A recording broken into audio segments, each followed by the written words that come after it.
사도신경으로 신앙 고백드리겠습니다. 전능하사 천지를 만드신 하나님 아버지를 내가 믿사오며 그 외아들 우리 주 예수 그리스도를 믿사오니 이는 성령으로 잉태하사 동정녀 마리아에게 나시고 본디오 빌라도에게 고난을 받으사 십자가에 못 박혀 죽으시고 장사한 지 사흘 만에 죽은 자 가운데서 다시 살아나시며 하늘에 오르사 전능하신 하나님 우편에 앉아 계시다가 저리로서 산자와 죽은 자를 심판하러 오시리라. 성령을 믿사오며 거룩한 공회와 성도가 서로 교통하는 것과 죄를 사하여 주시는 것과 몸이 다시 사는 것과 영원히 사는 것을 믿사옵나이다. 아멘. 찬송가 286장 찬양하겠습니다. 구찬송가는 218장입니다.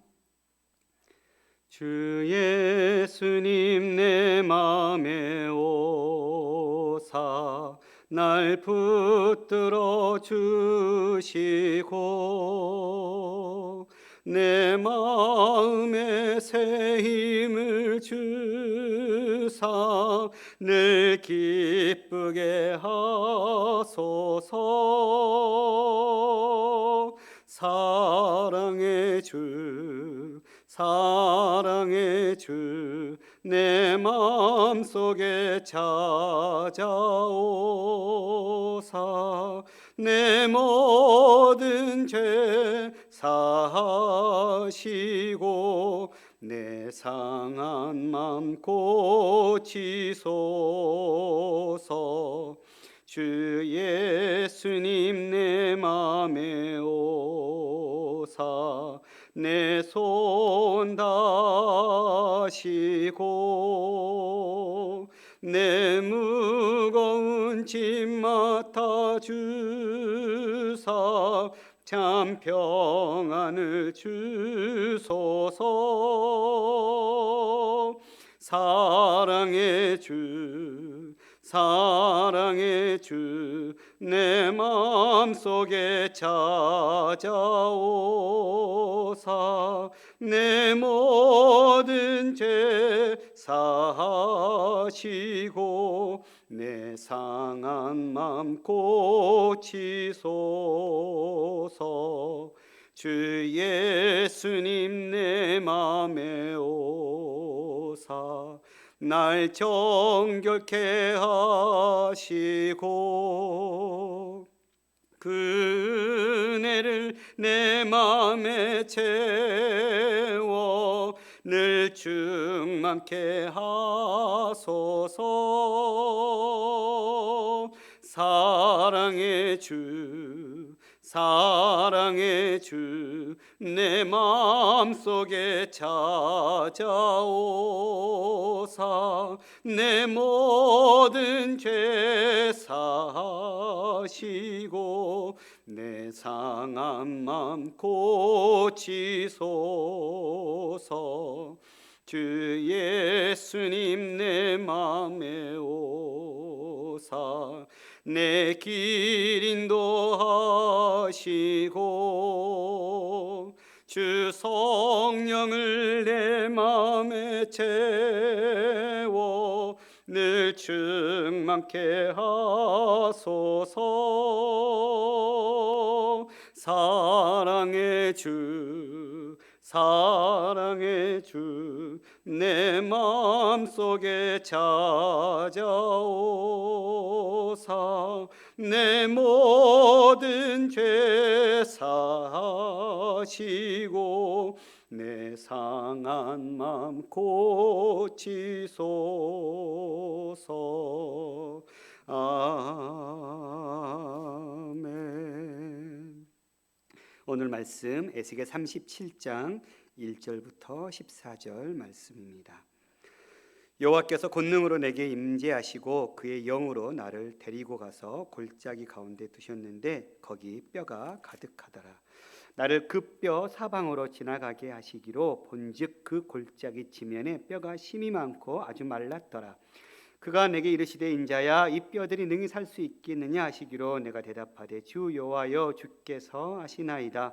또 내게 이르시되 너는 이 모든 뼈에 대언하여 이르기를 너는 마른 뼈들아 여호와의 말씀을 들을지어다. 주 여호와께서 이 뼈들에게 이같이 말씀하시기를 내가 생기를 너희에게 들어가게 하리니 너희가 살아나리라. 너희 위에 힘줄을 두고 살을 입히고 가죽으로 덮고 너희 속에 생기를 넣으리니 너희가 살아나리라. 또 내가 여호와인 줄 너희가 알리라 하셨다 하라. 이에 내가 명령을 따라 대언하니 대언할 때 소리가 나고 움직이며 이 뼈 저 뼈가 들어맞아 뼈들이 서로 연결되더라. 내가 또 보니 그 뼈에 힘줄이 생기고 살이 오르며 그 위에 가죽이 덮이나 그 속에 생기는 없더라. 또 내게 이르시되 인자야 너는 생기를 향하여 대언하라. 생기에게 대언하여 이르기를 주 여호와께서 이같이 말씀하시기를 생기가 사방에서부터 와서 이 죽음을 당한 자에게 불어서 살아나게 하라 하셨다 하라. 이에 내가 그 명령대로 대언하였더니 생기가 그들에게 들어가매 그들이 곧 살아나서 일어나 서는데 극히 큰 군대더라. 또 내게 이르시되 인자야 이 뼈들은 이스라엘 온 족속이라. 그들이 이르기를 우리의 뼈들이 말랐고 우리의 소망이 없어졌으니 우리는 다 멸절되었다 하느니라. 그러므로 너는 대언하여 그들에게 이르기를 주 여호와께서 이같이 말씀하시기를 내 백성들아 내가 너희 무덤을 열고 너희로 거기서 나오게 하고 이스라엘 땅으로 들어가게 하리라. 내 백성들아 내가 너희 무덤을 열고 너희로 거기서 나오게 한즉 너희는 내가 여호와인 줄 알리라. 또 내가 내 영을 너희 속에 두어 너희가 살아나게 하고 내가 또 너희를 너희 고국 땅에 두리니 나 여호와가 이 일을 말하고 이룬 줄을 너희가 알리라. 여호와의 말씀이니라. 아멘. 오늘 에스겔 37장 말씀은 36장과 연결되어서 그 회복의 구체적인 환상을 보여주고 있는 말씀입니다. 문학적으로 나눠보면 1절부터 10절까지는 환상에 대한 부분이고 11절부터 14절까지는 환상에 대한 해석 부분입니다. 여호와께서 그의 영으로 에스겔을 골짜기로 데려가셨습니다. 1절은 이렇게 말합니다. 여호와께서 권능으로 내게 임재하시고 그의 영으로 나를 데리고 가서 골짜기 가운데 두셨는데 거기 뼈가 가득하더라. 37장은 하나님이 에스겔에게 보여주신 환상이지요. 여호와의 권능이 그에게 임하셨다라는 말은 강력한 영적 체험이 동반되었다라는 사실입니다. 하나님은 그 환상 가운데서 권능으로 에스겔이 임재하셨고 그리고 그의 영으로 그를 데려가셔서 한 골짜기 가운데 두셨는데 그곳에는 뼈가 아주 가득했다라고 이야기하고 있습니다. 2절에 이렇게 말합니다. 나를 그 뼈 사방으로 지나가게 하시기로 본즉 그 골짜기 지면에 뼈가 심이 많고 아주 말랐더라. 하나님의 영이 에스겔을 그 뼈 사방으로 다니게 하였습니다. 이곳저곳 다니는 곳마다 뼈가 심이 많았는데 한결같이 아주 말라있다. 아예 소망이 없는 상태를 이야기하고 있는 것이죠. 물론 뼈 자체도 소망이 없지만 그 뼈가 아주 말랐다라는 것은 아예 소망의 어떤 0.001%도 없는 아예 그냥 기대할 수도 없는 상태, 그런 것을 이야기합니다. 그때 3절은 이렇게 얘기합니다. 그가 내게 이르시되 인자야 이 뼈들이 능히 살 수 있겠느냐 하시기로 내가 대답하되 주 여호와여 주께서 아시나이다. 하나님께서 에스겔에게 그 뼈의 환상을 보여주시면서 말라 비틀어 있는 그 뼈를 보여주시면서 에스겔아 이 뼈가 살 수 있겠느냐라고 물으셨어요.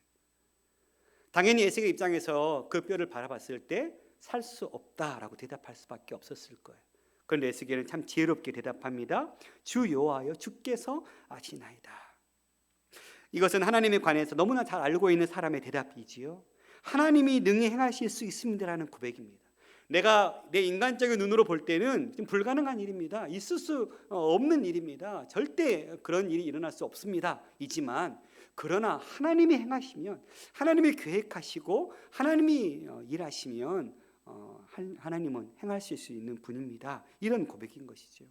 에스겔 대답에는 하나님만이 모든 역사의 주관자시고 하나님은 능히 하실 수 있는 분이심에 대한 고백이 담긴 말이고 동시에 그는 삶과 죽음의 문제에 대해서 아무런 대답도 할 수 없는 한 사람의 피조물일 뿐임을 고백하고 있는 말씀입니다.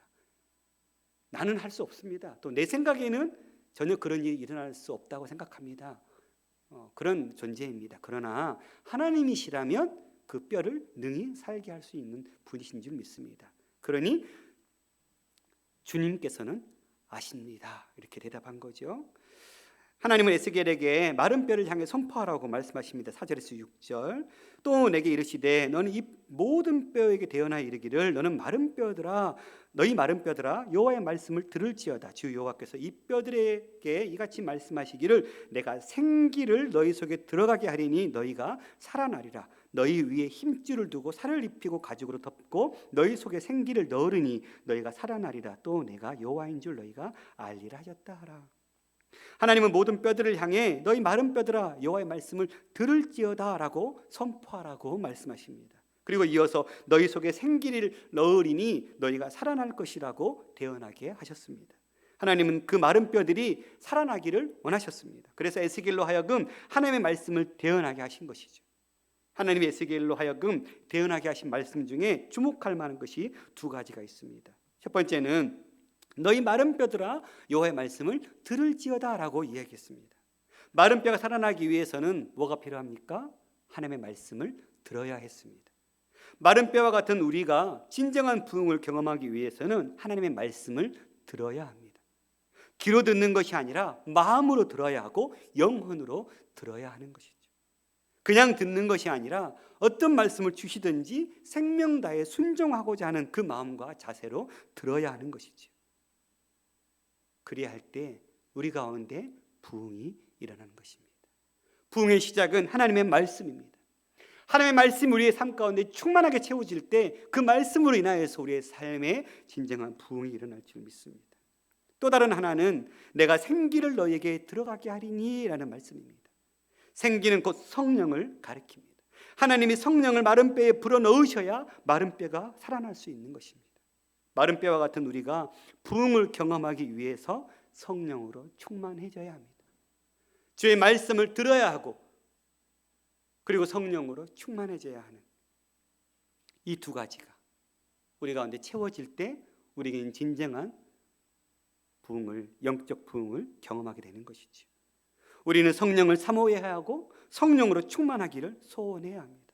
전적으로 성령의 인도하심을 받으며 살기를 소망해야 합니다.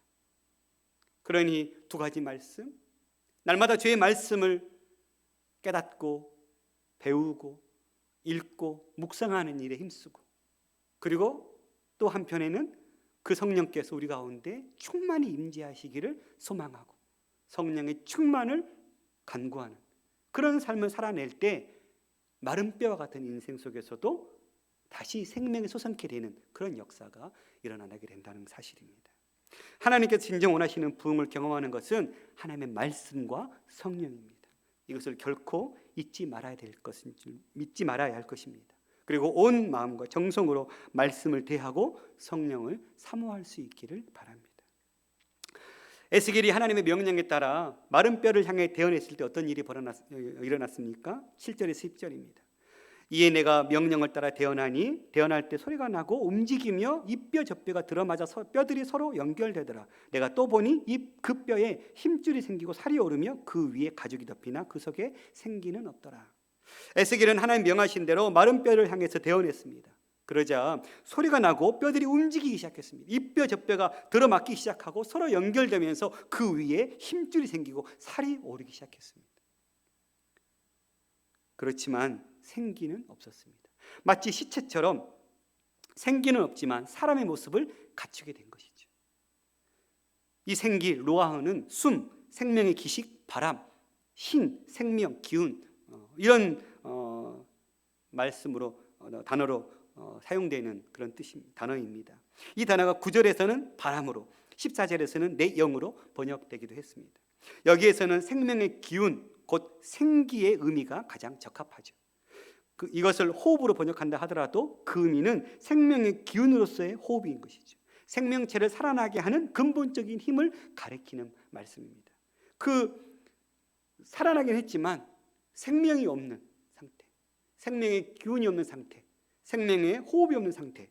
그래서 9절 10절이 이렇게 말합니다. 또 내게 이르시되 인자야 너는 생기를 향하여 대언하라. 생기에게 대언하여 이르기를 주 여호와께서 이같이 말씀하시기를 생기야 사방에서부터 와서 이 죽음을 당한 자에게 불어서 살아나게 하라 하셨다 하라. 이에 내가 그 명령대로 대언하였더니 생기가 그들에게 들어가매 그들이 곧 살아나서 일어나 서는데 극히 큰 군대더라.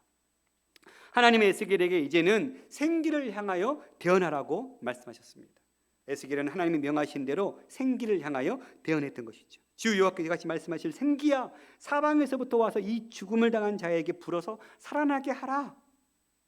그러자 어떤 일이 벌어졌습니까? 생기가 죽은 시체와 같았던 몸들에게 들어가기 시작했고, 그 몸들이 살아나서 일어서기 시작했습니다. 그리고 그 수가 매우 많아서 큰 군대와 같았다. 무슨 얘기입니까? 마른 뼈와 같이 아무런 소망이 없었던 상태에 하나님의 말씀이 임하고 성령이 임하니까 하나님의 뜻을 이룰 수 있는 큰 군대와 같은 그런 권세를 얻게 되는 힘 있는 존재들로 변화되었다라고 이야기하고 있는 것입니다. 우리가 눈으로 보지 않고 글로 대해서 그렇지 정말 믿기 힘든 일 아니겠습니까? 눈을 감고 한번 그 장면을 상상해 보십시오. 말로는 다 표현하지 못할 그런 장면일 것입니다. 세상에 마른 뼈들이 살아나는, 마른 뼈가 살아나서 사람이 된다라는 것을 어찌 상상할 수 있겠습니까? 그것도 군대처럼 많은 사람으로 영향력 있는 힘 있는 존재로 살아난다라는 것, 이거는 우리의 상식으로 꿈꿀 수도 없는 그런 일이죠. 이것이 바로 하나님이 행하시는 부흥의 역사가 어떤 것인지를 보여줍니다. 우리의 상상력으로 도무지 상상할 수 없는 그런 일들을 우리 하나님이 행하시면 우리의 삶 가운데 그런 일들이 벌어진다는 사실입니다. 하나님이 행하시면 마른 뼈와 같은 존재도 산 사람이 될 수 있다고. 그래서 여러 상황과 환경 속에 절망하고 지쳐 쓰러져 있는 성도들이라 할지라도, 그런 인생이라 할지라도 하나님을 발견하고 주의 말씀으로 채워지고 주의 영으로 채워지는 인생은 그 절망을 딛고 일어설 수 있는 그런 소망이, 그리고 그 절망과 같은 상황 속에 파묻혀 있지 않고 그 절망을 이겨낼 수 있는 새 힘이 채워지는 그런 존재로 변화될 수 있음을 이야기하고 있는 것입니다. 우리에게도 이런 역사가 필요할 줄 믿습니다. 그리고 우리에게도 이런 일이 일어날 줄 믿습니다. 마른 뼈 같은 우리도 하나님이 주시는 부흥의 역사를 통해서 하나님의 군대처럼 되살아날 수 있을 줄 믿습니다. 이런 부흥을 우리가 사모했으면 좋겠습니다. 우리 인생 가운데, 우리 교회 가운데 하나님이 주시는 진정한 부흥이 일어나기를 간절히 사모했으면 좋겠습니다. 말씀을 통해서, 성령을 통해서 그렇게 하나님의 사명을 힘있게 감당하는 군대와 같은 그런 존재들로 회복되기를. 정말 누가 툭 치면 곧 쓰러질 것 같은 그런 연약한 존재들이 아니라, 죄의 유혹에 바로바로 쓰러지고 넘어지는 그런 존재들이 아니라 하나님의 말씀과 성령으로 무장되어서 전신갑주를 입어서 하나님의 대적들을 향해서 싸우고 승리하고 그래서 하나님의 열매들을 맺어내는 삶, 그런 모습들을 우리가 꿈꾸고 바라보았으면 좋겠습니다.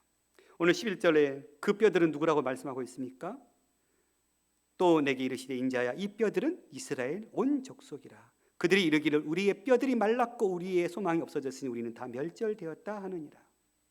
이 뼈는 곧 이스라엘이었습니다. 나라가 망해서 포로로 끌려간 그들을 이야기하고 있는 것입니다. 그들은 우리 뼈들은 말랐고 우리에게 소망이 없다, 우리는 다 멸절되었다, 이렇게 절망 속에서 허덕이고 있는 이들, 하나님은 선지자들 통해서 약속하셨습니다. 돌아오게 할 것이라고, 회복시키실 거라고. 그런데 그런 말씀은 듣지도 않고, 또 그들이 왜 그렇게 멸망당했는지에 대한 원인도 찾지도 않고 그냥 그 현실 속에 파묻혀서 망했다, 망했다, 소망이 없다, 절망이다만 그렇게 하소연하고 있는 이들, 바벨론 침공으로 인해서 나라가 잃고 바벨론 포로로 잡혀간 사람들, 혹은 유다 땅에 남겨졌지만 아무 희망도 없게 된 이스라엘 백성들, 이들의 영적 상태는 마른 뼈와 같았습니다. 이 마른 뼈들은 이스라엘 백성의 영적 상태를 나타내는 것입니다. 우리의 영적 상태는 어떻습니까? 생기가 넘쳐서 하나님의 군대와 같이 사명을 감당하고 있는 그런 상태입니까? 우리도 마른 뼈와 같이 아무런 소망 없이 그저 주어진 환경에 그 물줄기에 삶을 맡기고 시간이 가는 대로 상황이 움직여지는 대로 그렇게 순응하면서 살아가는 존재는 아닌지, 세상의 악행을 거슬러 올라가면서 하나님의 말씀을 이뤄내고 변화시키기 위한 군대로서의 사명을 감당하고 있는 상태인지 돌아보기를 원합니다. 이스라엘 백성은 바벨론 침공에 무력하게 무너지면서 우리 뼈들은 말랐고 우리에게는 소망이 없어졌다고, 다 멸절됐다고 탄식하고 있습니다. 교회는 다니지만 하나님과의 관계가 친밀하지 않고 하나님이 기뻐하시는 모습을 살아가지 못하는 우리 자신이라면, 예배당은 가고 있지만 예배는 드리지만 성령으로 충만한 모습이나 하나님이 기뻐하시는 일을 위해 전적으로 헌신하지 못하고 인간적인 모습으로 가득하다면 우리 자신이 인정하지 않던 이런 모습은 마른 뼈와 같은 모습일 것입니다. 하나님은 에스겔로 하여금 이스라엘 백성들이 이렇게 대언하고 말씀하십니다. 12절 13절 그러므로 너는 대언하여 이르기를 주 여호와께서 이같이 말씀하시기를 내 백성들아 내가 너희 무덤을 열고 너희로 거기서 나오게 하고 이스라엘 땅으로 들어가게 하리라. 내 백성들아 내가 너희 무덤을 열고 너희로 거기서 나오게 한즉 너희는 내가 여호와인 줄 알리라. 무덤과 같은 상태, 끝난 상태입니다. 아무런 소망이 없는 상태, 그 무덤에서 절망하고 있는 그 무덤에서 그 무덤 문을 열고 내가 나오게 하겠다고, 이스라엘 땅으로 돌아가게 할 거라고, 그리고 그 일을 통해서 너희가 내가 여호와인 줄을 알게 하겠다고 주님은 말씀하고 있는 것입니다. 무슨 말씀입니까? 수많은 이스라엘 백성들이 바벨론 포로가 되어 끌려갔는데 하나님 마치 마른 뼈가 살아나게 하신 것처럼 이스라엘 백성을 회복시켜서 이스라엘 땅으로 다시 돌아오게 하실 거라고, 그러면서 이렇게 덧붙이는 것입니다. 내 백성들아 내가 너희 무덤을 열고 너희로 거기서 나오게 한즉 너희는 내가 여호와인 줄을 알리라. 이 말씀은 부흥의 진정한 목적이 무엇인지를 말해주고 있는 것입니다. 하나님이 하나님이신 것을 아는 것, 그래서 그 하나님과의 관계 속에서만 살아가는 것이 진정한 부흥의 참된 목적인 것이죠. 그저 우리 인생이 잘 되고 이 땅에서 좋은 것을 먹고 누리는 것이 부흥이 아닙니다. 하나님이 하나님 되심을 알고 인정하고 하나님을 높여드리면서 하나님이 우리에게 주어진 사명과 그 뜻을 이뤄내는 삶을 살아가는 인생, 날마다 하나님과 동행하고 하나님의 뜻이 이 땅에 이루어지기를 소망하는 마음으로 주님이 바라보시는 곳을 함께 바라보고 주님이 걷는 곳에 함께 걸어가고 주의 손과 발이 되어서 주의 뜻을 감당하며 살아가는 인생이 바로 부흥의 참된 목적을 이뤄내는 인생일 줄 믿습니다. 13절에 하나님은 그들을 향해서 내 백성들아 라고 얘기하고 있습니다. 이미 죽어서 마른 뼈와 같이 아무런 소망이 없는 그들, 절망 가운데 빠져있는 그들, 그 하나님을 바라보지도 못하고 자신들 스스로 원망 가운데만 허덕이고 있는 그들을 향해서 주님은 내 백성들아 라고 이야기하고 있습니다. 가슴 저미는 말이죠. 이스라엘 백성들은 하나님의 백성, 하나님의 소유였습니다. 그런데 그들이 하나님을 버리고 율법을 떠나서 온갖 우상 숭배와 죄악 가운데 있었던 그 결과로 예루살렘은 무너질 수밖에 없었고 수많은 사람이 비참한 꼴로 바벨론의 포로로 끌려갈 수밖에 없었죠. 그것은 하나님의 백성의 모습이 아니었습니다.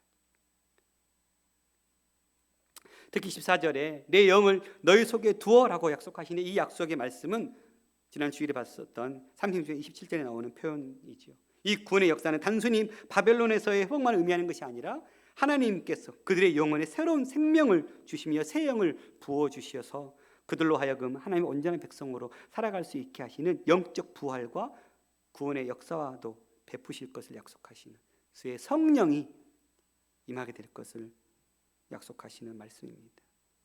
이제 하나님은 그들을 하나님의 백성답게 회복시키실 것입니다. 그것이 부흥이고 그렇게 함으로써 그들이 하나님과 관계 속에서 하나님의 백성답게 살게 하시려는 것입니다. 우리 모두 부흥을 사모합시다. 그리고 하나님 되심을 인정하고 하나님과 그 관계 속에서 우리가 살아나기를 소망합니다. 우리 자신의 삶에 우리 가정과 교회에 부흥이 필요하다고 생각하고 있습니까?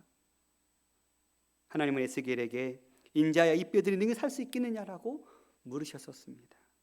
역시 우리 자신과 한국교회를 향한 물음인 줄 믿습니다. 우리에게 너는 나를 믿고 그 절망과 같은 상황 속에서 나를 의지하고 나를 신뢰하면, 그리고 내 말씀을 듣고 성령으로 너희가 충만하게 되면, 그런 상황 속에서도 너희가 다시 딛고 일어서서 하나님의 사명을 이룰 수 있을 것을 너희가 믿느냐? 묻고 있는 질문 같습니다. 또한 하나님께서 마른 뼈와 같은 우리와 우리 교회가 살아나기를 간절히 원하는 하나님의 질문인 줄 믿습니다. 우리의 삶에 참된 부흥을 꿈꿨으면 좋겠습니다. 마른 뼈같이 변해버린 우리 삶에, 우리의 가정과 교회에 하나님 주시는 참된 부흥이 일어나기를 소망했으면 좋겠습니다. 그리고 그 부흥을 위해서 주의 말씀을 가까이 하고, 그 말씀을 붙잡고, 그 말씀과 씨름하고, 그리고 그 말씀을 깨닫게 도와주시고, 그 말씀을 통해서 하나님이 누구신지를 알려주기를 원하시는 그 성령의 충만함을 간구하면서 하나님의 군대와 같은 종들로 우리가 세워질 수 있기를 간절히 소망합니다. 절망 가운데 허덕이고 있습니까? 여전히 변하지 않는 상황 속에서 낙심하고 있습니까? 환경은 변하지 않을 수 있습니다. 나와 하나님과의 관계가 회복되지 않으면 오히려 그렇게 변해진 환경이 우리에게 독이 될 수 있습니다. 하나님은 나와 하나님과의 관계를 먼저 회복시키기를 원하십니다. 영적 회복이 일어나야, 그 영적 회복이 일어나면 환경이 달리 보일 것입니다. 여전히 변화되지 않은 환경이고 여전히 변화되지 않은 상황이지만 이제는 그 상황이 달리 보일 것입니다. 내게 여전히 어려운 상황이 지속되고 있지만 그 상황 속에서 하나님을 바라보게 되고 하나님께서 일하실 것들을 꿈꾸게 되고 결국은 승리케 되는 역사가 일어나게 될 줄 믿습니다. 우리 안에 이 영적 회복이 일어나기를 우리가 간절히 사모하고 기도하고 말씀과 성령으로 충만케 된 역사가 일어날 수 있기를 간절히 소망합니다. 기도하겠습니다. 살아계신 아버지 하나님 감사합니다. 우리가 마른 뼈와 같은 인생입니다. 절망과 꿈꿀 수 없는 소망으로 허덕이고 있는 인생이 우리입니다.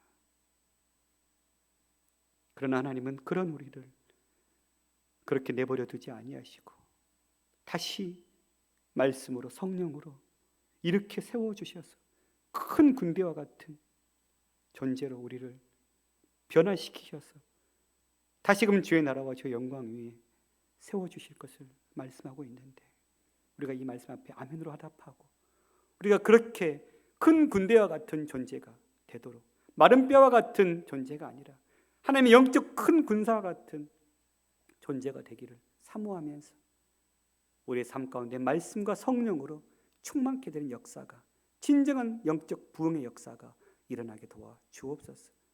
우리의 심령이 그렇게, 우리의 가정이 그렇게, 우리의 교회가 그렇게 영적으로 부흥의 역사를 이뤄내는 개인과 가정과 교회가 될 수 있도록 긍휼을 베풀어 주시옵소서. 모든 말씀 우리 주 예수님 이름으로 기도드렸습니다. 아멘. 하늘에 계신 우리 아버지여, 이름이 거룩히 여김을 받으시오며 나라가 임하옵시며 뜻이 하늘에서 이루어진 것 같이 땅에서도 이루어지이다. 오늘날 우리에게 일용할 양식을 주옵시고 우리가 우리에게 죄 지은 자를 사하신 것 같이 우리 죄를 사하여 주옵시고 우리를 시험에 들게 하지 마옵시고 다만 악에서 구하옵소서. 나라와 권세와 영광이 아버지께 영원히 있사옵나이다. 아멘. 개인 기도하시겠습니다.